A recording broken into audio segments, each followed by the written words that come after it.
Dia selain uang kompensasi juga bayar uang ganti rugi. Pada saat 6 bulan terakhir belum selesai, PKWT-nya membayar yang namanya uang kompensasi. Kita mainkan dulu. Kuncinya Badan Usaha Kegiatan Ekonomi itu apa itu?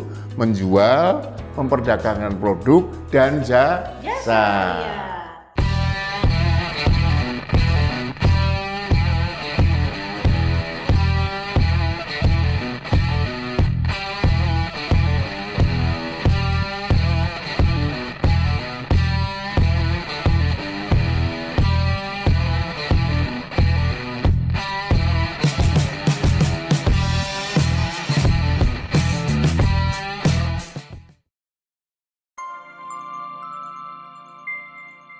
Video ini disponsori oleh PT Inovasi Sigma Perkasa, Knowledge Improvement for Dynamic Leaders.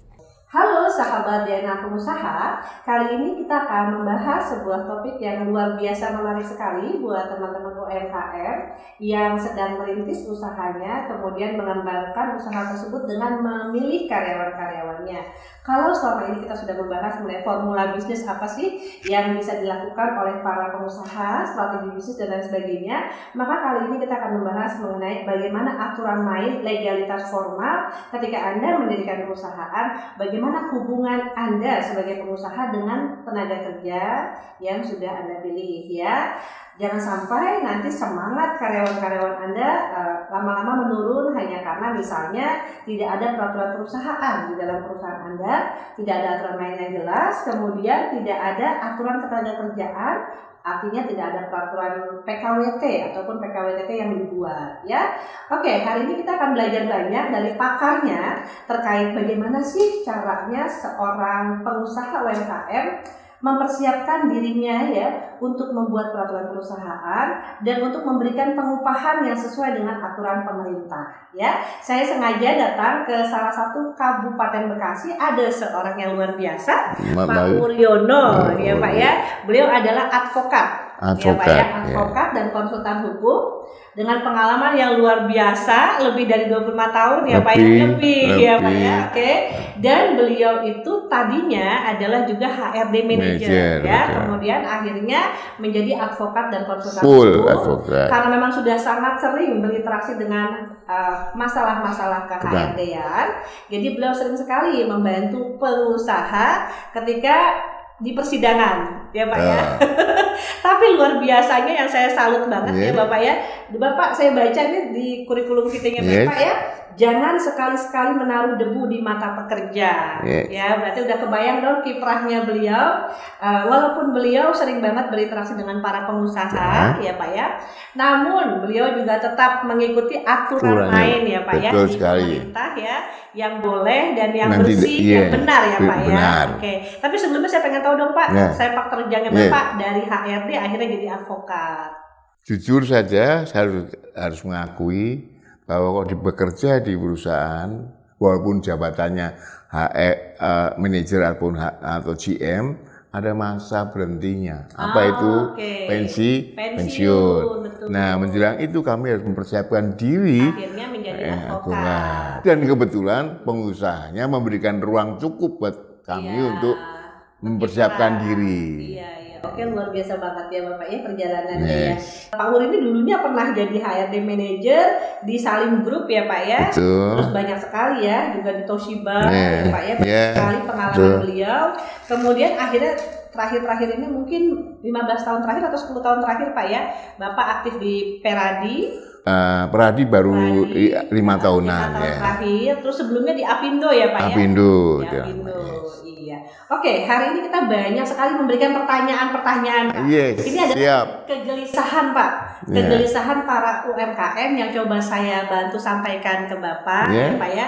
Karena saya juga pernah membantu UMKM membuatkan peraturan perusahaan ya Pak ya.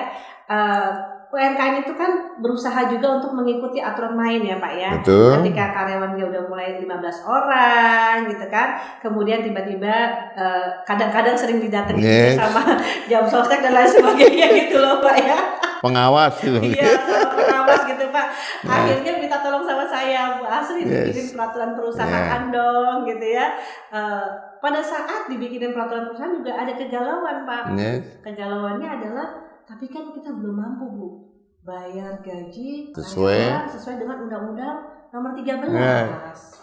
Nah, jadi dua nih Pak pertanyaannya ya. Bagaimana pentingnya membuat peraturan perusahaan buat UMKM? Setelah membuat, kira-kira upahnya ngikutin yang mana? Undang-Undang 13 atau gimana Pak? Gitu Pak. Oke. Kalau bicara tentang hubungan kerja dulu nih, kita berangkat dari hubungan kerja. Ya, Pak, ya. Hubungan kerja terjadi karena antar pengusaha dan pekerja betul. Berdasarkan perjanjian kerja yang memuat 3 unsur, mengandung 3 unsur. Unsur pekerjaan, unsur upah, dan unsur perintah. Jadi 3 ini harus ada di dalam hubungan kerja. Kalau tidak ada berarti bukan hubungan kerja. Nah, bicara tentang hubungan kerja berarti kita harus tunduk pada peraturan perundangan ketenagakerjaan.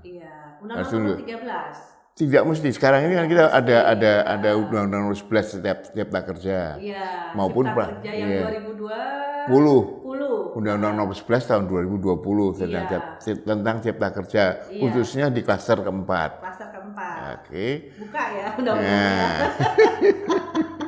Kemudian di sana ada peraturan pelaksanaannya, yaitu apa? PP 34, 35, 36, 37. Oke, yang ada kaitan dengan UMKM. Nah, kaitan dengan UMKM diatur di PP 36. Bagi teman-teman UMKM yang betul-betul masih pada skala UMKM, monggo nanti dilihat ada di Undang-Undang Nomor 20 tahun 20 tahun 2008. Itu dasar pertama. Kriterianya, mohon. Sebelum adanya Undang-Undang Cipta Kerja, kita UMKM ada dasar hukumnya. Yaitu Undang-Undang 20 tahun 2008. Di situ ada definisi UMKM. Dan bagaimana UMKM membayarkan upah. Betul. Jadi UMKM ketentuan upahnya itu diaturnya sekarang ini di PP 36 mulai dari pasal 36 bab 6 upah terendah pada usaha mikro dan usaha kecil. Jadi kalau kita masuk pada kriteria usaha mikro dan kecil, lupakan tentang ketentuan UMK. Boleh ya Pak ya? Boleh, lupakan. Jadi karena itu Jakarta kan udah gede banget. Lupakan. Ketentuan upah di mana diaturnya? Di pasal 36 ayat 1 jelas mengatakan ketentuan upah minimum sebagaimana dimaksud dalam pasal 23 sampai pasal 35 dikecualikan. Dikecualikan bagi usaha mikro dan usaha kecil. Jadi nggak usah khawatir. Karena itu. Iya, jadi di situ dinyatakan bahwa kalau kita bisa bayar 50% aja dari kebutuhan hidup konsumsi masyarakat di tingkat provinsi itu. Katakanlah sekarang di Kota Bekasi, konsumsi hidupnya adalah 1 juta per bulan. Pengusaha baru bisa bayar 500.000 per bulan. Paling sedikit 50%. Itu menurut undang-undang undang-undang itu diperbolehkan ya Pak? Itu pasal 36 ayat 2. Paling sedikit sebesar 50% dari rata-rata konsumsi masyarakat di tingkat provinsi. Jadi kalau kita bandingkan ya, misalnya kita kan selama ini kalau UMKM tahunya, oh Jakarta 4,2 atau 4,5, Bekasi misalnya 4,9 misalnya, itu kan kayaknya pusing ya Pak? Itu tidak berlaku buat UMKM. Pastikan tinggal kita lihat sama-sama. Sementara kita lihat UMKM yang buka usaha kuliner di mal-mal itu masih membayar gaji karyawannya di angka 2,2 gitu ya Pak. Jadi kan sebetulnya pasti ada aturan mainnya nih. Ya Pak ya, ternyata sudah dapat ya teman-teman. PP 36. Buka aja pertama, buka dulu yang Undang-Undang Nomor 20 tahun 2008. Kriteria UMKM dan cara memberikan upahnya. Kemudian karena sekarang ada aturan main terbaru di tahun 2020 Cipta Kerja. Awalnya 2020 betul. Nomor 11 itu ya Pak ya. Betul. Kemudian penjelasannya di peraturan pelaksanaannya di nomor 36. PP 36. PP 36-nya teman-teman ya. Tahun 2021. Gitu. Di situ ada penjelasannya, ada pengecualian pada usaha kecil, mikro dan kecil. Nah, ini luar biasa banget Pak pengetahuan ya Pak Yeah. buat pengusaha-pengusaha UMKM, termasuk berarti berlaku juga buat startup Pak. Karena kan kalau startup 1 tahun 2 tahun pertama kan belum punya Belum income punya yang pasti luar gitu biasa ya. ya Pak, walaupun mungkin Yes. startup itu modalnya besar Yeah. karena Gojek pertama kali berdiri kan juga modalnya besar Yeah. ya kan. Kemudian si pengusaha model Gojek itu kan sekarang banyak Pak kayak startup ya Pak, kayak Ruang Guru dan lain sebagainya. Betul. Kalau kita lihat mereka sekarang sukses, iya karena Yes. sudah beberapa tahun. Tapi pada awal-awalnya mereka berdiri kan pastinya Pak ya Yes. masih galau lah dalam memberikan upahnya, Yes. masih di bawah UMK. Ternyata boleh ya Pak ya. Yes. Karena begini. Pendapatan mereka masih di bawah. Nah, aturan. ini aturan. Kita mainkan dulu. Nah, Kuncinya Badan Usaha Kegiatan Usaha Ekonomi itu menengah. apa itu? Menjual, memperdagangkan produk dan jasa. Iya. Jadi, Iya, pasti kan bidangnya itu ya Pak. Yes. Bukan manufacturing Pak, bukan. Bukan. Iya. Yes. Nah, pada startup itu kan mereka kategorinya usaha menengah. Yes. Ya, walaupun Yes. brandingnya mungkin aja pengen jadi sebesar Gojek ya Pak Yes. ya. Tapi kan karena dia masih asetnya ya Pak, Yes. masih 500 juta. 50 juta, 50 juta. 500 juta Pak. Kalau yang Yang menengah, oke, ya kan? 50 juta. 500 juta kan. Yes. Jadi dan omset selama setahun Tahun. masih di bawah 2,5 miliar. Yes, itu berarti yang masih disebut masih menengah. Yes. gitu ya. Nah, pada saat startup itu nantinya omsetnya sudah di atas Mulai 2,5 miliar, miliar, baru. itu masuk kategori corporate besar ya Pak? Besar, betul. Oke.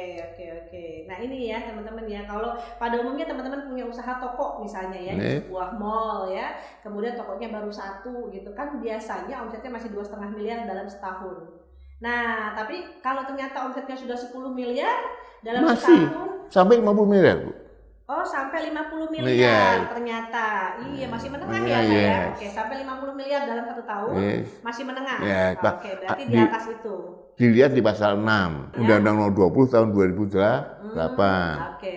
Iya, jadi enak nih pengusaha-pengusaha yang berarti kalau 10 miliar aja per bulan Masih aman. enggak Pak, 12 masih aman ya? Masih aman. Mau 50 miliar kok masih menengah. Ya, karena kan masih fluktuatif ya Pak Yes, penghasilannya ya. masih menengah fluktuatif. Iya, benar. Dan itu perlu jujur. Kalau lebih ya ngomong dong. Jangan omongnya itu segitu aja kan tidak. Gitu. Iya, karena kan ada beberapa produk Pak yang memang tidak perlu dilaporkan. Yes. Kayak misalnya kita tahu lah Pak ya, kalau jualan komputer ya kan, Yes. kalau yang beli perusahaan besar dilaporkan pajaknya. Kalau Yang beli kecil tinggal. individual kan kadang-kadang nggak dilaporkan. Nah itu dia ya Pak. Yes. Ya. Oke. Tapi sebelumnya sih Pak yang saya tahu Pak 4,8 miliar doang Pak. Itu yang disebut usaha. Nah, ini pasalnya pasal 6 ya. Oh, ini yang ada di Undang-Undang Nomor 20 tahun 2008 ya Pak ya. Betul. Oke, ya, aman berarti ya usaha UMKM ya, nggak usah khawatir ya. Berapapun usaha. Kalau toh kita nggak keliru, tolong dikoreksi ya. Undang-Undang 20 tahun 2008 pasal 6 ayat 3 jelas. Iya, saya bacain aja deh Yes, Pak biar monggo. sama-sama enak clear. Memiliki hasil penjualan tahunan lebih dari 2,5 miliar dengan paling banyak 50 miliar. Iya ya, Yes. 50 miliar. Paling Jadi banyak gitu ya. emang. Iya. Oke. Itu kan pendapatan kan belum tentu Pendapatan, pengeluarannya belum. iya. Ya. Kita dulu pernah Pak ada masa-masa Pak, Bapak tahu nggak? Mungkin sekitar 3 tahun yang lalu kita harus nyetorkan 1% final.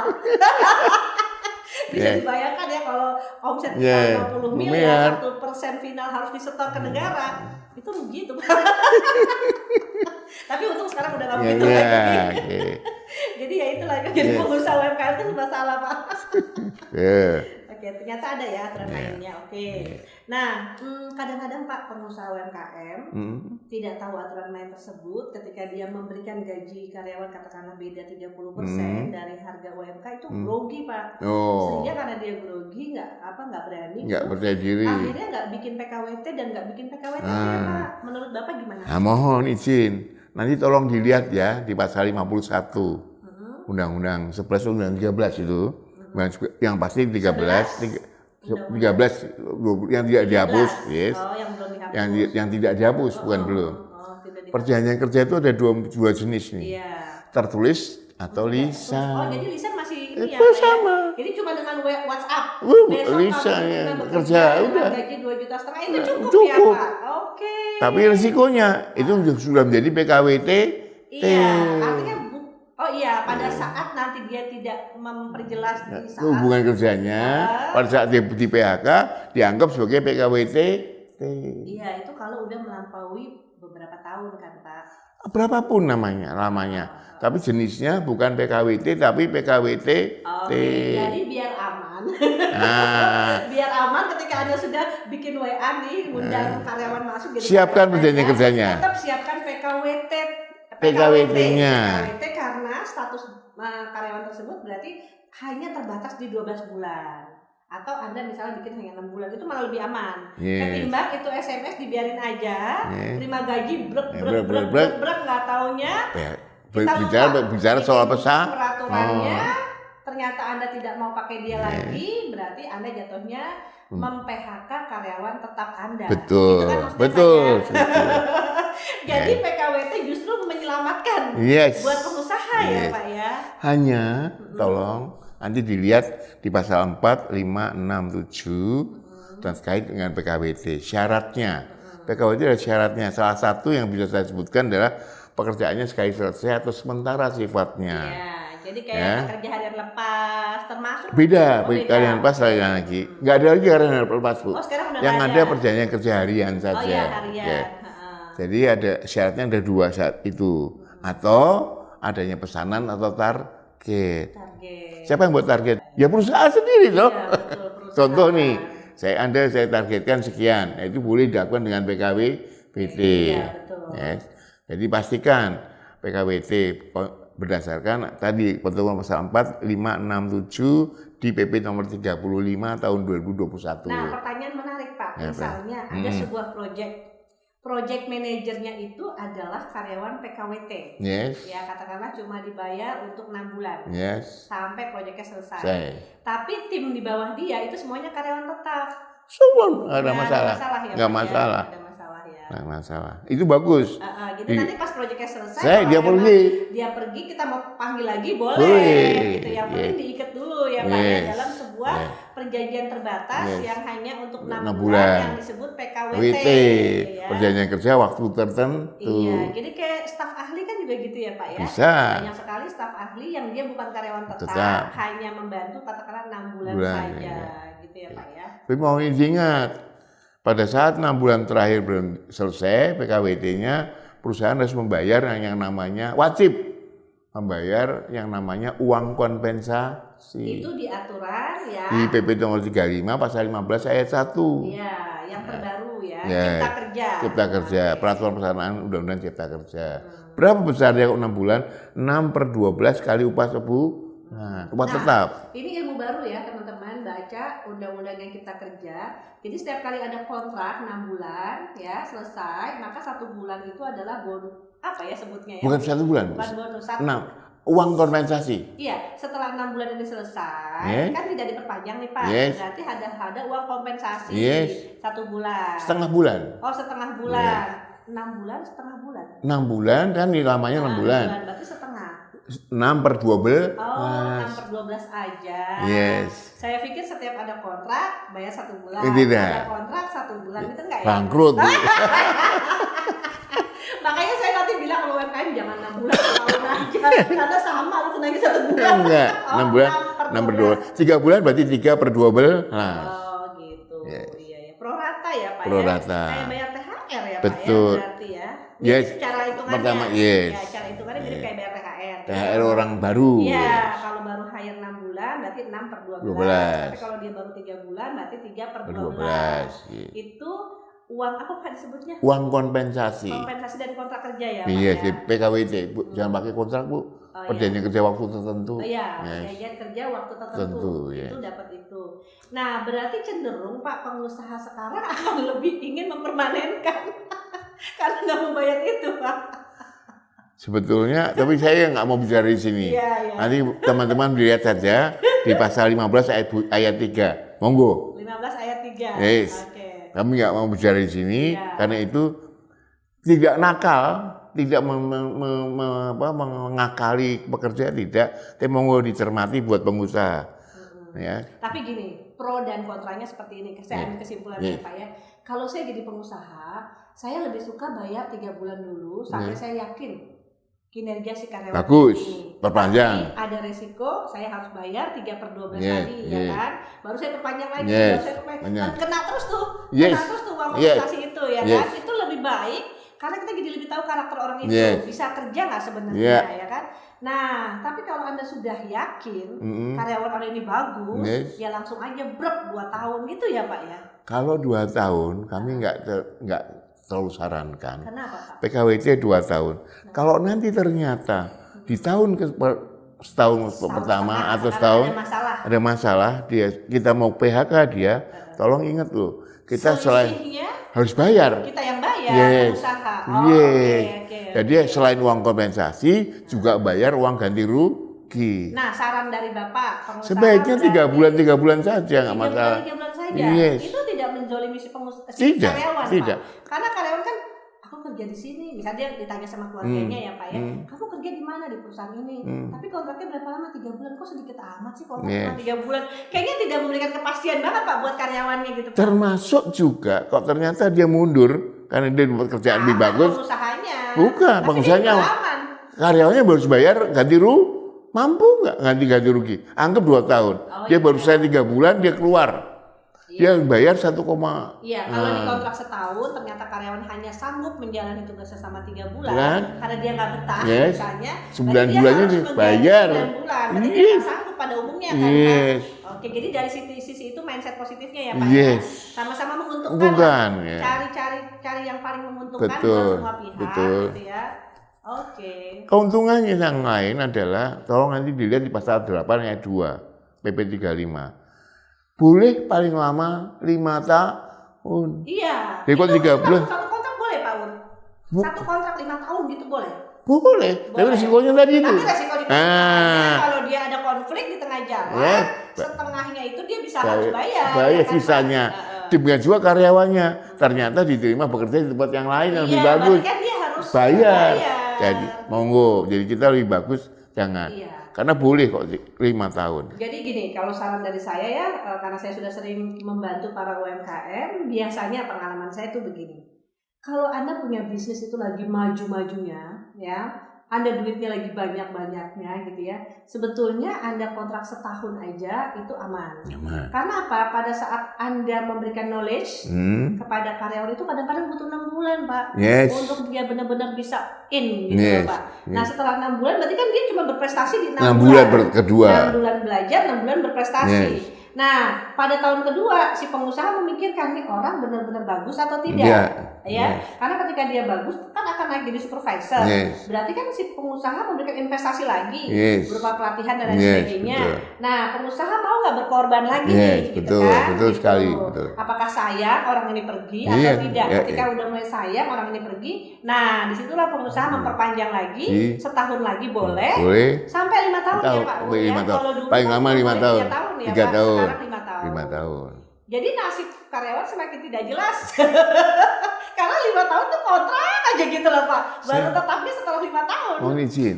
Kalau tidak jelasnya di mana? Kalau dia bagus, mau nggak pengusaha memutuskan? Enggak. Iya, merasa rugi juga. Terus perusahaan. disambungkan terus. Oke, jadi cambuknya dari si karyawan ini sendiri ya Pak. Yes. Dia harus berprestasi, menunjukkan bahwa dia memang penting. Betul. Gitu. Betul Oke, sekali. jadi kita tetap harus positive thinking ya karyawan-karyawan ya, walaupun statusnya 5 tahun, PKWT Terus. gitu ya Pak ya.